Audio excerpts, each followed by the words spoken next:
Hi hello ನಮಸ್ಕಾರ. ಕಲೆಬೆಲೆ YouTube ಚಾನಲ್ಗೆ ಎಲ್ಲರಿಗೂ ಆತ್ಮೀಯವಾದ ಸ್ವಾಗತ. ನಾನಿವತ್ತು ನಿಮಗೆ ತೋರಿಸ್ತಾ ಇದ್ದೀನಿ mango dessert recipe with only few ingredients. ಮೊದಲಿಗೆ ನಾವು 2 ಹಣ್ಣಾಗಿರುವಂತಹ ಮಾವಿನ ಹಣ್ಣುಗಳನ್ನು ತೆಗೆದುಕೊಂಡು ಕಟ್ ಮಾಡಿ ಒಂದು ಬೌಲ್ಗೆ ಹಾಕೋಬೇಕು. ನಂತರ ಮಿಕ್ಸಿ ಜಾರಿಗೆ ಈ ಕಟ್ ಮಾಡಿರುವಂತಹ ಮ್ಯಾಂಗೋ ಪೀಸಸ್ನ ಟ್ರಾನ್ಸ್ಫರ್ ಮಾಡ್ಕೊಳ್ಳೋಣ.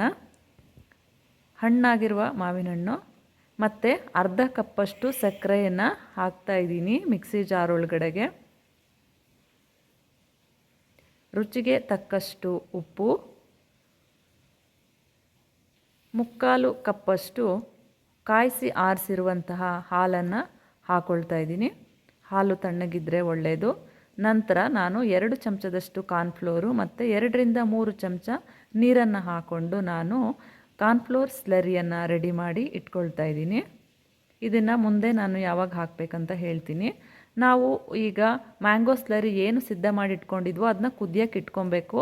ಅದು ಚೆನ್ನಾಗಿ ಕುದ್ದ ನಂತರ ಮೀಡಿಯಮ್ ಫ್ಲೇಮ್ಗೆ ಮಾಡಿ ಕಾರ್ನ್ಫ್ಲೋರ್ ಸ್ಲರಿನ ಹಾಕೋಬೇಕಾಗತ್ತೆ. ಆಮೇಲೆ ಸ್ಟವ್ ಆಫ್ ಮಾಡಿ ನಾವು ಸಿದ್ಧವಾಗಿರುವಂತಹ ಡೆಸರ್ಟ್ ಮಿಕ್ಸ್ಚರ್ನ ಡೆಸರ್ಟ್ ಬೌಲ್ಗೆ ಟ್ರಾನ್ಸ್ಫರ್ ಮಾಡೋಣ. ಆಮೇಲೆ ಅದನ್ನು 1 ಗಂಟೆಗಳ ಕಾಲ ಹೊರಗಡೆ ಕೂಲಾಗಿ ಇಡೋಣ.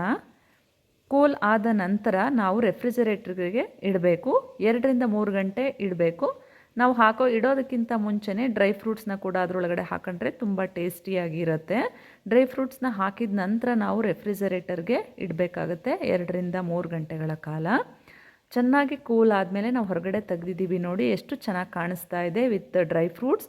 ತಿನ್ನೋಕ್ಕೂ ಕೂಡ ಅಷ್ಟೇ ಟೇಸ್ಟಿಯಾಗಿರುತ್ತೆ. ಸೊ ಫ್ರೆಂಡ್ಸ್, ನನ್ನ ಕಲೆಬೆಲೆ ಯೂಟ್ಯೂಬ್ ಚಾನಲ್ ನೀವೆಲ್ಲ ಸಬ್ಸ್ಕ್ರೈಬ್ ಮಾಡ್ಕೊಳ್ಳಿ ಮತ್ತು ನನ್ನ ರೆಸಿಪೀಸ್ನ ಫಾಲೋ ಮಾಡಿ ಕಾಮೆಂಟ್ ಮಾಡಿ ಅಂತ ಕೇಳ್ಕೊಳ್ತೀನಿ.